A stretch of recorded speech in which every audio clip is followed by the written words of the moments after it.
Hi, this is Dennis with Second Chance Tackle. We're going to take another look at why fishing reels fail, and we're going to start with this one. This is a Penn Fierce II. It's the 6000 live liner, and the fella brought this in. And a quick story, he also brought in a rod, not only missing the tip, but missing a good portion of the rod that goes to the tip. The tip was probably out here. It's probably losing 6 or 8 inches off of that. I didn't get the story behind it. I think when Penn started naming some of their things like conflict and warfare and battle and the like, they were probably not thinking about breaking poles. And this reel has got a problem here, and the problem is that there's no oscillation. So we're going to take a quick look at this. We'll show you how to take this reel apart, what a typical service would involve, and we're going to do the diagnostics to find out why that oscillation gear is not working. You can see this reel's had a hard life. It's got scratches all over the place on it, so it's been used heavily, and I don't know if it's just that maybe metal fatigue has caused something to break inside, or if it's more than that. So we're going to start by removing the exterior pieces. You'll notice I wear a protective glove while I work on fishing reels for the most part. I do like to keep greases and oils and the like off of my hands to the best that I can. And I don't wear one on my dominant hand because, well, I just have a hard time working with the glove on this hand. Well, it's obvious from this that this reel has not been serviced in a while. You can see the old dried grease up on the drag washers. We're going to remove the spool. And as we take off the exterior pieces and parts, I'm going to encourage you to subscribe to my channel if you like the art of reel service and repair. I work on all kinds of reels. I try to show you how to do it yourself, and I try to pass along what I know and some tips about fixing reels to encourage you to do just that. Well, we're going to take the side plate screws off next. And the Fierce live liner has got a decent design in it.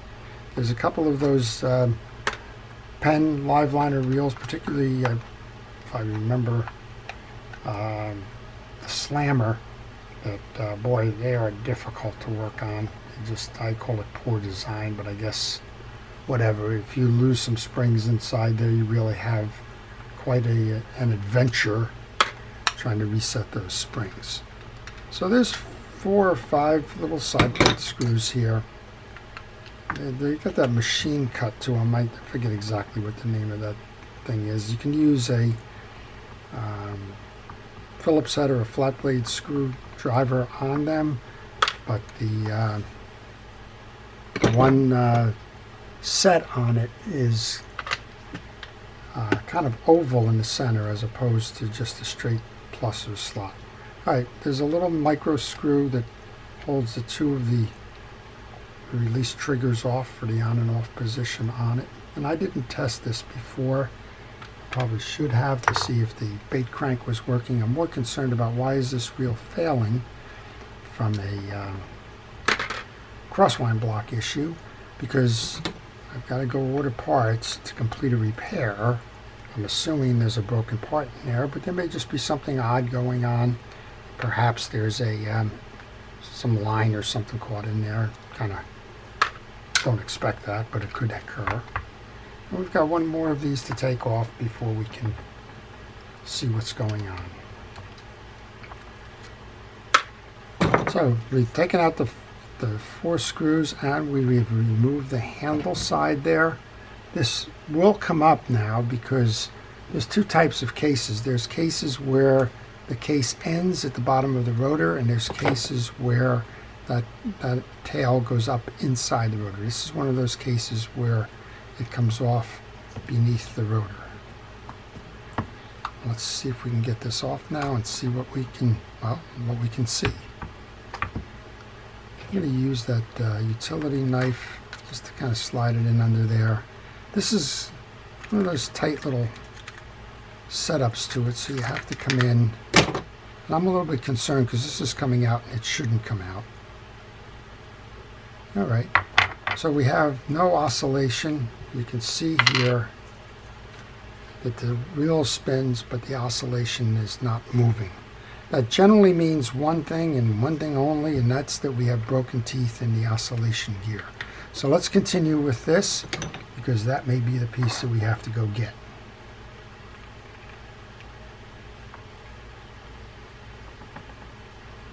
While I'm doing this, if you have a question on this reel or any reel in particular, maybe you're wondering how a reel comes together, how it comes apart, why a particular problem is occurring with your reel, and so on, leave that in the comments section. I will try to get an answer for you on that. All right, there's a little gate that's held in by a screw. There's two C-clip kind of looks to it in terms of the actual mount. They go in the grooves in the axle shaft on each side of that. And we should be able to hold that crosswind block down and pull out the axle shaft. That came out easy enough. And so there's no bent axle shaft or anything. And you can see the two grooves on here that the clip goes on. And we can just show you how that works. Inside the reel, it's going to ride like that to hold that axle shaft in place. All right, that's off. This is off. I'm going to remove the main gear now. And we should have seen broken or missing teeth on this gear. That would generally be the reason why the crosswind is stopped.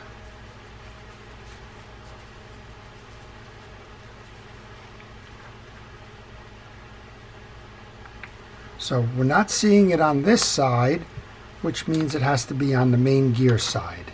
Yep, it's in the main gear side.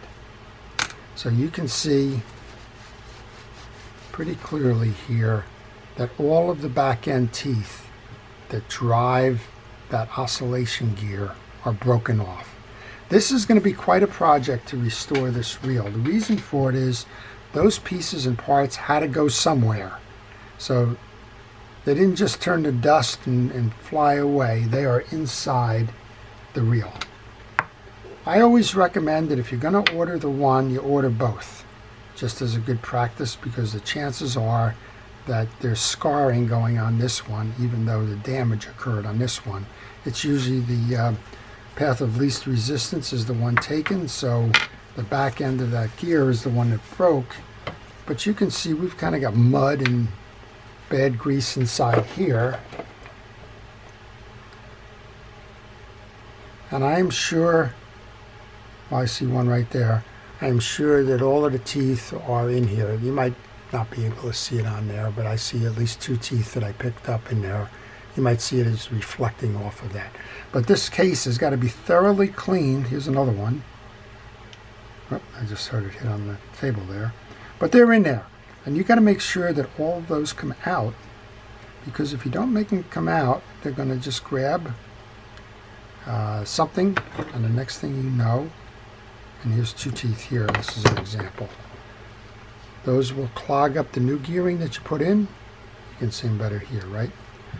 They're going to clog up the main gear that you have, or the other gears. They're going to shatter the replacement part. So all of this has to come out and get cleaned in order to do that.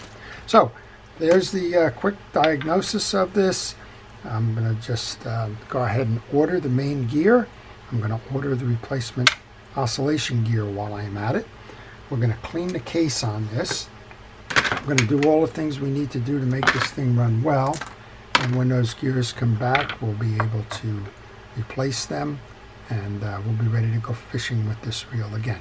So I hope you've enjoyed that. If you did, please like the video. If you want to see more, please subscribe. To everybody who's a first responder, thank you for all it is that you do to keep us safe, especially during this pandemic.